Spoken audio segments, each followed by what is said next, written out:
Welcome back. In today's health tips segment, I thought I would talk about the health benefits of coffee.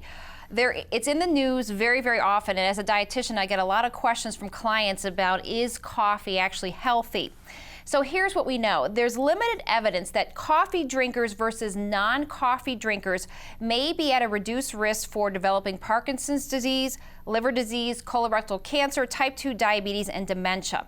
Why is it limited evidence? Well, it's not practical for scientists to ask subjects to, hey, don't drink coffee for 30 years and then we're going to check what health problems you develop or don't develop. So here's how it works. Researchers will review self-reported habits of subjects and over a course of a lifetime, and then they look at what diseases these groups may or may not have. And this type of research does not actually ever prove that coffee causes an illness or that it, prevents any type of disease. It simply points out that there may be a relationship that exists between two factors. So these correlational studies are where the theories about the health benefits from coffee come from. So what do we know about coffee? Well, coffee contains caffeine, which is a stimulant to the central nervous system. And we all know, if we have a cup, it increases our mood. It makes us more alert, can make us more focused. If we have several cups, it can kind of go the opposite direction, feeling more nervous, anxiety, and insomnia in some cases. But there are some health benefits to coffee that we do know about. Coffee is a major source of antioxidants in the U.S. diet, and that's because Americans drink so much of it, about 2.7 cups a day. Antioxidants may provide some protection against cancer. So in that area, it's great to drink.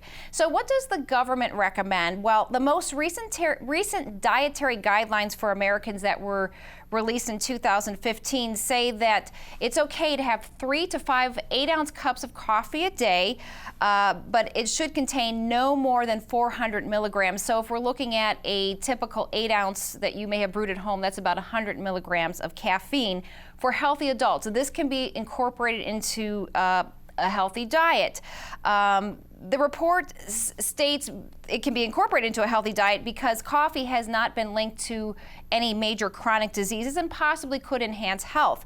However, the report also states if you're not a coffee drinker, you probably shouldn't start, and they attribute part of this to all the specialty coffee drinks and all the cream and sugar we may add to make our coffee taste the way we like it. That adds calories, which leads to obesity, and obesity is a factor in many, many chronic diseases.